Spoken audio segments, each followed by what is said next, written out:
Work from home, online conferences, तो कम से कम 1 साल के लिए हमें विदेशों में जाने की बातों को टालना चाहिए। वोकल फॉर लोकल के मंत्र को लेकर चले।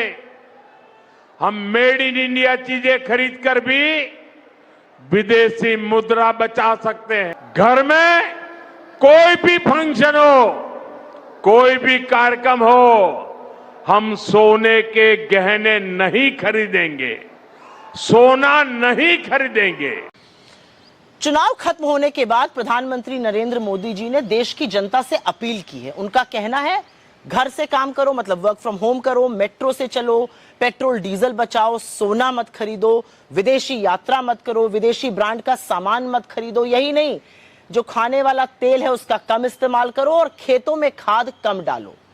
ये सारी बातें कहकर नरेंद्र मोदी जी कोई नेक सलाह नहीं दे रहे हैं, वो असल में अपनी और अपनी सरकार की नाकामी का जीता जागता सबूत पेश कर रहे हैं।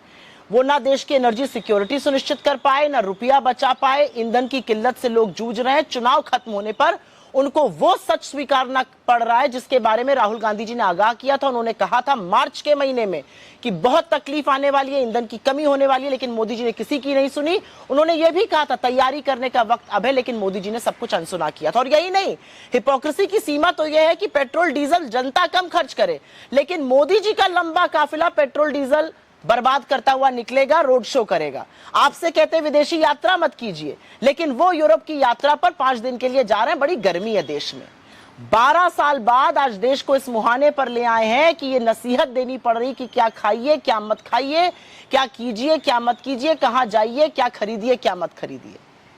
मोदी जी, आप तो देखिए ऐसे अच्छे दिन ले आए हैं जिसने देश को बर्बाद कर दिया है, और आपका क्या, आप तो झोला उठाकर चल देंगे, लेकिन देश को बर्बाद करने में आपने कोई कसर नहीं छोड़ी है। और एक असलियत यह भी है कि आप सब ऐसा इसलिए कर रहे हैं क्योंकि आप एक कॉम्प्रोमाइज प्रधानमंत्री, आपको ब्लैकमेल किया जा रहा है। आप देश की एनर्जी सिक्योरिटी सुनिश्चित ही नहीं कर पाए और आज देश को इस मुहाने पर लेकर आ गए कि आपको बताना पड़ रहा है ये करो, ये ना करो, ऐसा करो, वैसा करो।